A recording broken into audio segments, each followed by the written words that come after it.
Hello, welcome, my name is Gamedog and today I'll be showing you a solo and small scale stamina Dragonknight PvP build for the Wolfhunter patch.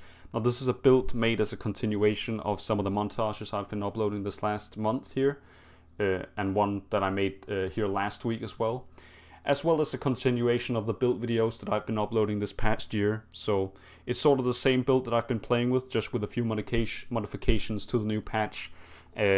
And thereby I'll also comment on some of the changes they've done to certain abilities and certain sets. So let's get right into it here. First up, this is a sword and board 2H setup that works primarily for solo and small scale PvP. I usually run in small scale groups of 4 or 5-ish players, which this really can work well with, depending on what you change out and swap out. Because there is both a small scale group setup for this and there's a solo PvP setup that I usually play with. So first up here we have the solo PvP setup, which I'll get right into now. First off, we're running 5-piece heavy armor and 2-piece medium, due to the fact we're running Bone Pirate here, which requires 2 pieces if we want to run it on jewelry. We're running 7th Legion as our first 5-piece heavy armor set. You could switch this out with something like Fury if you want to. It kind of depends on what you guys want to run. I personally feel 7th Legion covers my personal preferences pretty well, and I like the extra damage gained, and I like the way that it procs when you're in trouble, really. Since you're constantly getting hit by stuff, this will constantly pretty much be up, even though it has the 2-second cooldown now. But you can switch this out with whatever you prefer. This is again just what I prefer to play with in the current patch on the Stamina Dragonknight. Next up here we have our monster set. I'm using Bloodspawn here in this case. In group scenarios, I'll usually be switching this out with Slimeclaw to have the minor berserk here, and I'll swap it out in a moment just to show the group setup and how that works. But Bloodspawn for solo PvP primarily, since it gives us the recovery and the extra resistances when we need it at most.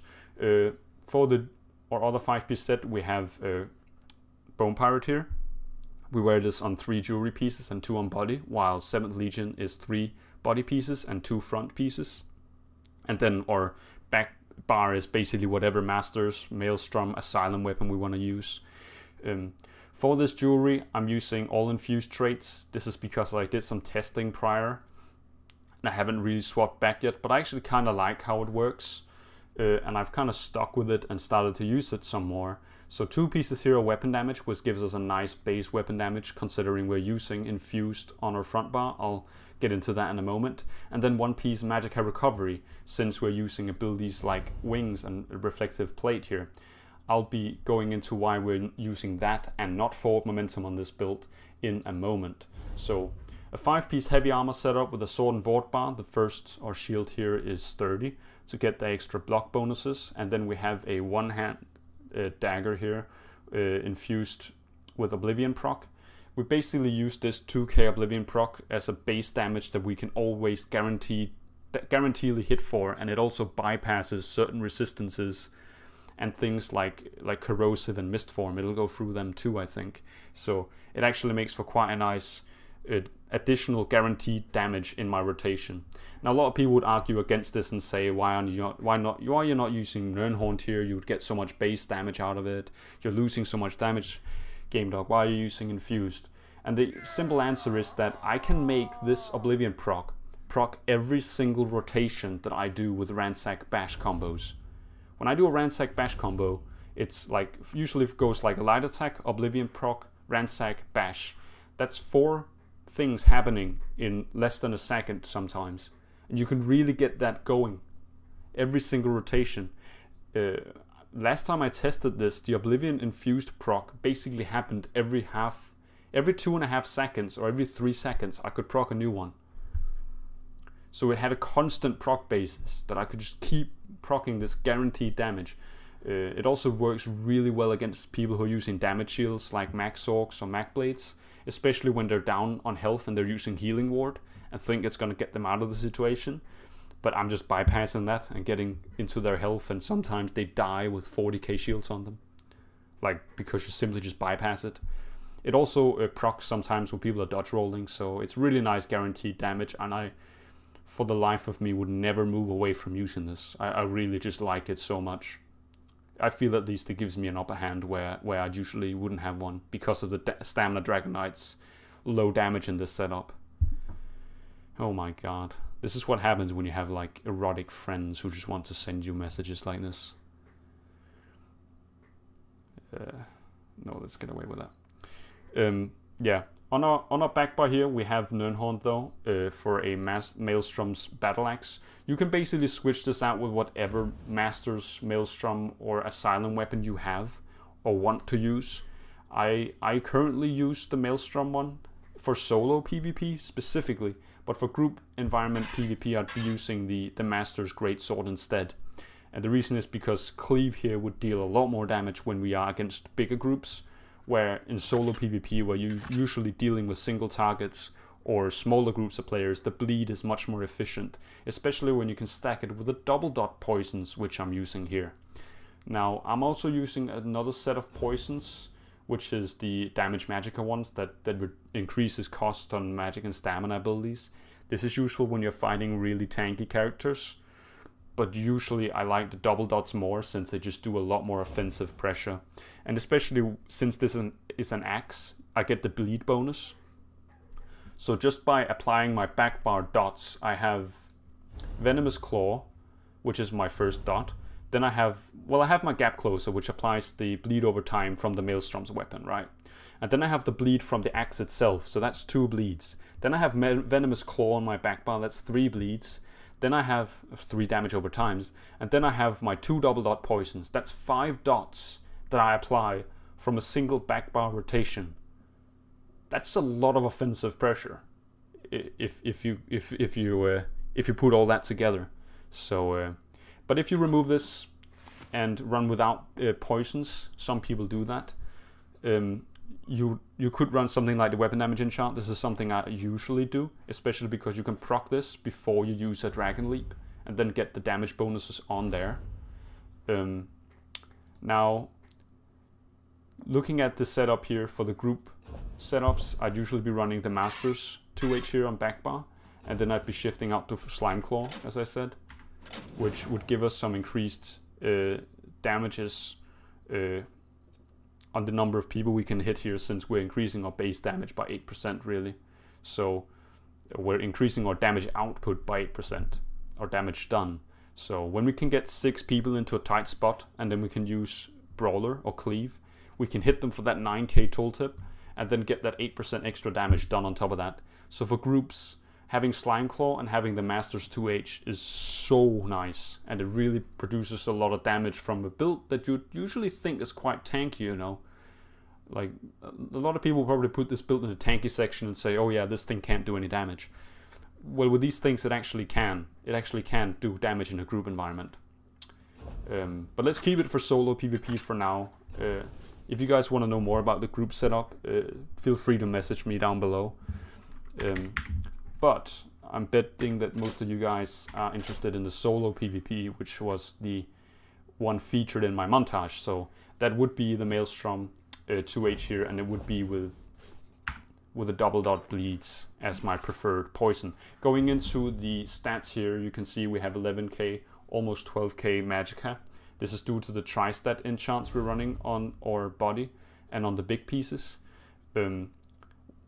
If you can't put these on, you would just want to run stamina on all of these. Looking at our attribute points, I've put a bit into health, and that's because I'm a red guard. You do want to hit about 25k health-ish. If you get any lower, you get into the squishy section. And it's actually quite fun, because Stamina Dragonites especially benefit from a high health pool. You have a lot of healing gained. You have basically a major mending you can use whenever you want with fragmented shields. So having those healing bonuses really helps when you're having a higher health pool than at least 20k. So you do want to have that 25k health pool-ish, especially when you're running heavy armor. It gives you a bit of meat to you can take a few hits before you actually go down, or before you actually have to heal yourself a lot. The rest points in just into stamina. As you can see, we have 34k stamina, and that's primarily due to our Tower Munder Stone. Now, if you are running robust on all these, which I know some people will, because some people will argue against this and say, why would you ever want infused on all of these? And even though I've come to like it, some people might be quite against that. So that's where you can definitely be using the Tower Mundus there if you're using infused. But if you were using robust, you would be switching to something like Warrior Mundus Stone. And the reason is you sort of want damages at around 2.5k on front bar with Igneous Shields here running, and then 3k ish on back bar. So that's our baseline damages with our base buffs. So we're not taking our damage enchant here on the back bar into account, and we're not taking 7th Legion into account. If we added 7th Legion and our back bar buff here, we'd be at sort of ish 4k, which is some nice damage on our back bar, and can actually contribute quite a lot with that Dragon Leap tooltip when we want to burst people down or nuke. So looking at the rest of the stats here, we can go into our recoveries a bit. We have a higher Magicka recovery, and that's because we're running one infused Magicka recovery enchant here, which we are using so we can use some more reflective plate and some more fragmented shields. Now I'll come into that in a moment, because we've actually chosen to take out Forward Momentum and replace it with Rally as a burst heal, since I felt that my Stam Decay was lagging some burst heal and I was relying on heal over times constantly. And then we're using Reflective Plate to get out of snares instead, now that it gives us immunity instead of just getting rid of snares. So they've kind of buffed it this patch, and I think is a real nice buff that I at least want to use on my Stam Decay, and I want to test out, since it provides some nice defensive tools as well when you're getting faced with casters who can hit you from like 40 meters away. You know, you can have a sniper stand inside of a circ just snipe spamming you. What are you going to do against him? You can't run in there and kill him because you're going to get circed down. With Reflective Plate, you can at least do something against it. And it's also nice if you're faced with like odds of 3 Magicka sorcerers just hitting on you with C-frag combos. You can at least do something and sort of avoid some of the damage. So that's the reason I'm running some Mag Recovery here, and that's also why I'm running the Tower Mundus Stone to refill my stamina bar. Looking at the recoveries, we have about 800 Mag Recovery, which is enough to pretty much perma-use Reflective Plate or Fragmented Shields if you take Constitution passives from Heavy Armor into account as well, which we'll obviously gain too. And then I have a 1.5k Stam Recovery, which some people would say is over-sustaining a bit. Now, I don't really feel like I'm over-sustaining too much, because I'm using a lot of the animation cancelled bash combos, which does drain a bit more stamina than just heavy attack ransack combos do. So the whole bash combo thing can actually drain you quite hard, and therefore I at least personally feel like I need some more sustain to work with that. But if you can work with lower, then you could definitely change a few things. Now because we are wearing Bloodspawn, it is going to be a bit higher. If we took and used a Slime Claw here, as I said, for the group scenario, we'd be having 1300, which is also fine if you're in a group of 4 or 5-ish people. You're not constantly in danger. You have a bit more time to prepare yourself and a bit more resources to gain in there, instead of just having to rely on yourself constantly. So it's perfectly fine dropping the resource management a bit if you're in a group scenario, and then opt it for some more damage instead, which is basically what we're doing with Slime Claw. Let me just switch back again. Let's get the solo stats. Yeah, as our physical resistances look like buffed, they'd be 27 on both physical and spell resistance due to some of the champion passives I've put around, which is some nice baseline resistances. And if you add it up with Bloodspawn, you can guaranteed get some 33k physical and spell resistance when Bloodspawn procs as well. So that's really nice if you're in a situation where you're just getting completely bombarded and there's absolutely no hope. You become a lot beefier when all those things proc at once. So looking at our food, we're running Duvious Cameron Throne, as you can see here, which is just the baseline that goes with Bone Pirate here. you want to run these two together. They work really well. They synchronize pretty well. Bone Pirate giving you the extra recovery and the extra stamina, whereas Duvius would give you the extra stamina, health, and stam recovery. Also explaining why we have so much recovery on this build. Next up here we have our Essence of Speed. This is our speed lingering pots. These are probably the most addictive pots in the game, so if you have a low economy, you're gonna have to watch out when you're using them. But they're just so good, man. They give you the movement speed that a Stam Decay, one of the slowest classes, could pretty much only dream of having. So this makes me equally fast to like Max Orcs, and I can catch Nightblades who are running away and stuff. It makes you able to move a lot more around on the battlefield and get to the locations you want to be. Get in and get that kill in there, even though it's 20 meters in front of you and you don't have a gap closer on you. You can still get up there and get the kill, or get out of a situation where you'd usually be swallowed up by a Zerg or something. It really creates some nice movement, and you can use it with reflective plates to sort of avoid taking damage and avoid getting snares on you. Most snares people apply from range will be projectiles, so when you're sprinting and using this, you'll automatically reflect some of them back to the enemy and actually snaring them instead, which is nice. So thinking about that, it's quite a nice tool to have this, especially when you're outnumbered.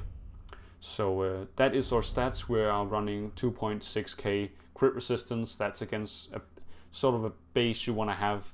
You don't get any lower than this. 2.5, 2.6k, that's where you want to be crit resistance wise. I think it's the equivalent to like 30% less damage taken from crits. So it's really nice, and especially if you're getting ganked by people, you will really feel this work for you.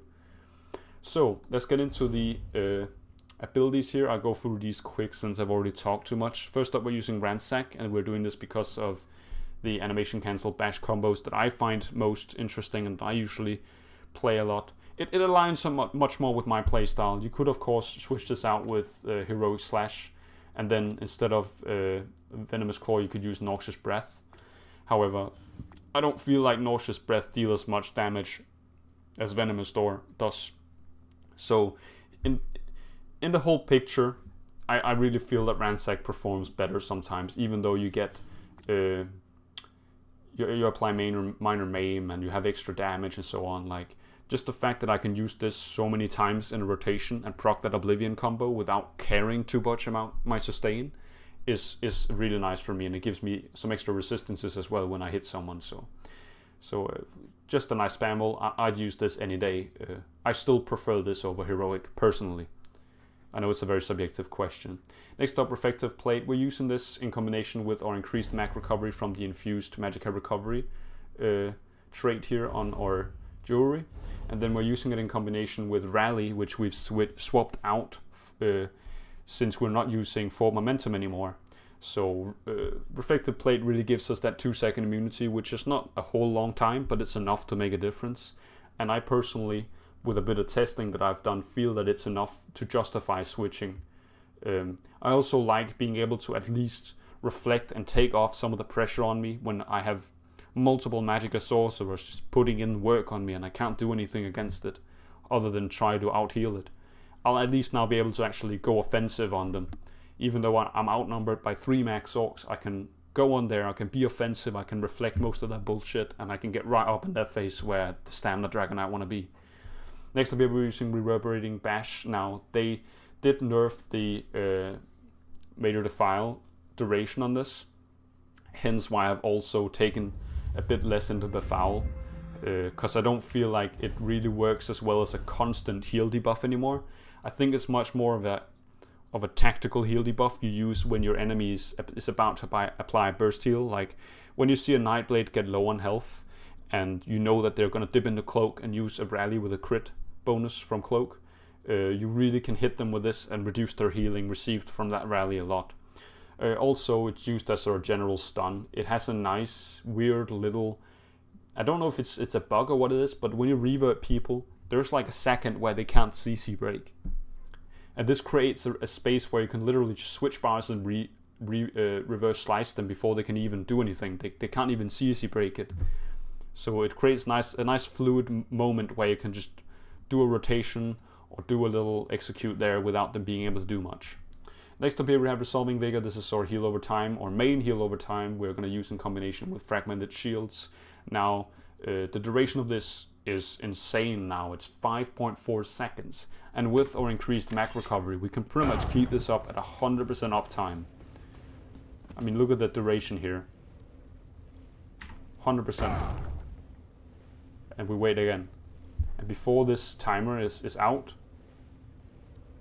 I can already use it again. So I can pretty much keep that major mending running 100% of the time.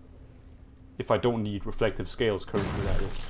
So, really nice and just buffs our healing. You want to run this too. Next up here we have Spell Wall. This is our defensive ultimate. Now, because we are using reflective plates, some people would be like, why are you using 2 reflective ults? And this really just works as our last minute panic button. We use this when we're in deep shit and we can't get out. Now, if you don't feel like it's optimal to run these 2 together, you can switch it out with something like Corrosive Armor. I really like to run Corrosive. It's probably one of the best ults, I personally would say. The only problem with it is its expensive cost, but when you proc this, you are practically immortal, and you can finish people off in two rotations, basically. Squishy targets just melt with this on. I really don't understand why more stam decays shy away from using this. It's really powerful in the right hands, and I'd go with this any day if I don't need to run Spell Wall, for example. So, but since I'm running Reflective now, I've kind of been swapping between these 2 here and running what I prefer in certain situations. Like sometimes it is nice to have Spell Wall where you just can take a bit of pressure off of your Magicka and then focus on Fragmented Shields instead to keep your major mending up. And sometimes it's nice just to have both Spell Wall and Reflective going for just max reflection and get rid of all that sorcerer bullshit when they nuke you with C-frags and overload and whatnot people do these days. Next up we have our back bar here. We are using a dot Venomous Claw. This dot really relies on whether you're using Heroic Slash or Ransack, because you'd be switching respectively to either Noxious Breath or Venomous Claw depending on what you use there. So for Ransack you'd be using Venomous Claw. It's a real nice dot. Probably the hardest hitting dot on the DK skill tree, and it really follows nicely up with the Stampede and the proc from the Maelstrom weapon. Next up we have Volatile Armor. This is our armor buff. It also leaves a small AoE that can reveal Nightblades. We kind of use this in combination with our Mac recovery bonus there to go around and find Nightblades who are cloaking, or people who think there are some funny gankers or some stupid stuff. Next up here we have our Got Closer. This is mainly used in combination with the Maelstrom weapon. I'm using Stampede so I can snare people. You could also use Crit Rush because I believe most of these abilities already do snare passively. Yeah, if you deal damage with an Ardent Flame ability, it already snares, so I'd actually think I'd suggest already switching this out with Crit Rush. I don't know why I didn't do that before. Anyway, for group scenarios, I'd be taking out Brawler and swapping it out with Stampede, because Brawler works well in combination with the Master's 2H to get that 9k tooltip. This 9k tooltip only appears if you have 6 people within the range of it. But it's so powerful when those 6 people are there. I mean, if you can catch a Zerg from behind and then use a Dragon Leap into Cleave, you might as well kill 2 or 3 of them. Like, it really hits that hard. And in a group scenario where you have, let's say, 4 or 5 people and you guys do a coordinated push on the back of a Zerg, like, this thing works wonders in a group like that, especially with Slime Claw for the increased damage. So for group scenario, Brawler. For solo scenario, Stampede or Crit Rush, depending on what you want to use. I think I'd switch to Crit Rush if I could respec this quickly. But yeah, keep that in mind, Crit Rush here.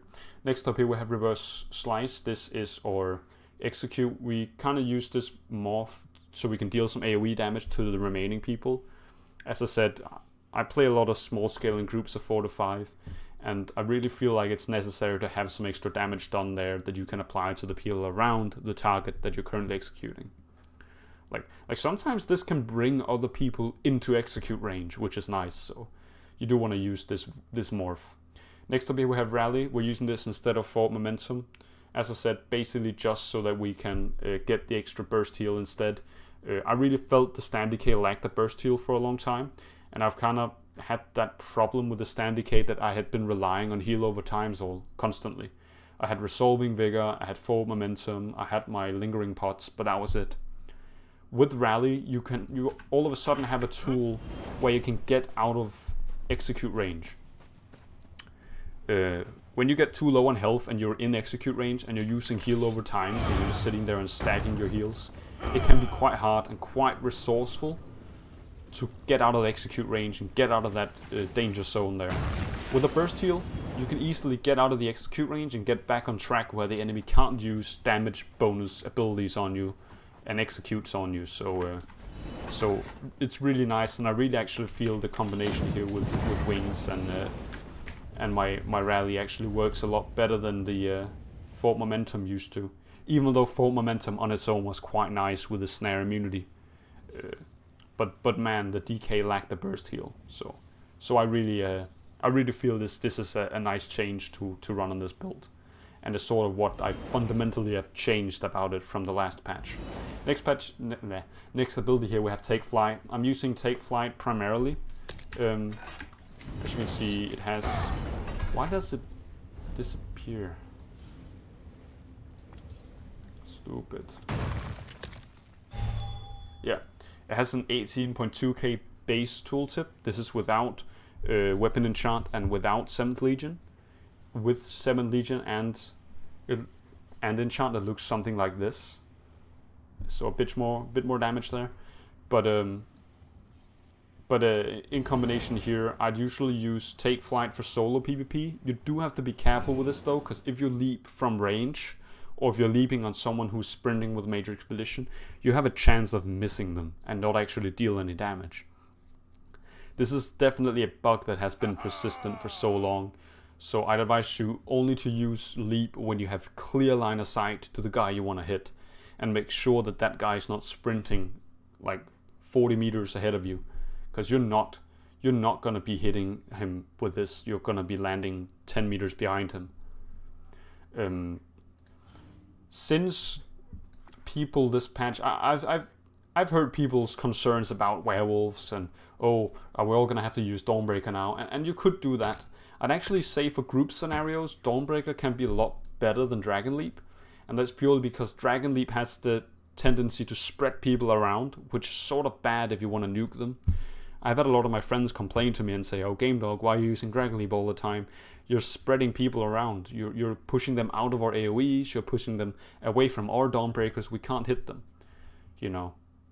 So it's a lot easier in group scenarios to just use Dawnbreaker and slap it on a stack of people so that they stay in that position stunned, instead of spreading them around so they fly to all the other sides. So for group scenarios, definitely Dawnbreaker. For solo PvP, Take Flight, just because the main damage is so high as it is. Next up here we have the champion tree. I'll go over this quickly because I've been talking way too much again today. There is a bug or a fault in the game I've heard, and I've had a few arguments and a few conversations with some of my friends who appear to be really knowledgeable about this, so I've taken their guidance, who said that having a whole number in your champion tree won't count as a whole number. So let's say I have 20 into something, it will only count as 19, but if I have 20.1, it will count as 20. So I've sort of been changing around my whole CP tree so that I have maxed it out as good as I can with things that scale well and things that don't scale well taken into consideration. And then I have put in every round number up a bit so that I get the whole number instead of just the number below it, basically. So this will start out with something like this: 20% into Warlord here, 16% into Bashing Focus, and 6% into Sprinter. This is basically because we animation cancel a lot, and this is because we do sprint quite a lot with our speed pots. I'm guilty of using way too much stamina on those speed pots, so I do want to have something in here. Just a little bit of leftover points, really. Next up here we have 27 in the Mooncalf for 7%. Stam recovery, and 7% into tenacity here for heavy, and for heavy attacks restoring stamina. We are in heavy armor, so we already get the bonus from the heavy armor tree. What am I doing? Which provides us with 25% increased resources from heavy attacks, so having a bit in here is not too bad in heavy armor. Next up we have 56 points, 20% into tumbling, and 56 into shadow ward, 20% into reduced cost of blocking. You do want to have these two on pretty much any stamina character, especially now that Stam Decay has passives towards blocking. And the rest of the points I've dumped into Befoul because that or Reverb doesn't last as long anymore, so I've kind of dumped it down a bit. And I'm not relying on it too heavily. Back in the day I used to rely on Reverb way too heavily. But with this I still get 36% heal debuff on my Reverb. I feel that's fine. And some people will probably argue against that and say, oh Gamedog, you're doing it wrong, you should have major and minor defile and all that. But again, like, what do you want to do? Do you want to kill people, or do you want to work on them for 10 minutes before you kill them? I'd rather have burst and be able to burst people down than sit there and grind on them until they die of my heal debuff. So this patch with a 4-second duration on Reverb, I have downed this down a bit. So that's my personal decision again. You guys will probably do what you feel most necessary and what you feel most comfortable playing with currently. I have 27 into Blessed for the 7% there, and then I have 66 into Master at Arms for 22%, 20 into Shattering Blows for 9%, and Physical Weapons Expert 9 points for 6% there. Then I have 37 into Thermaturge for 15%, 37 into Precise Strikes for 15%, and then we have 49 into Mighty for 11%, and the remaining points into Piercing, which is just or Physical Penetration. You can dump remaining points into these since they scale with whole numbers and not percentages, so they are much more reliant than these are. I really don't know why cinematics don't fix stuff like champion points, and why we have to always take into account how they scale, because they don't scale with whole numbers, or they don't scale with half numbers, or what they do.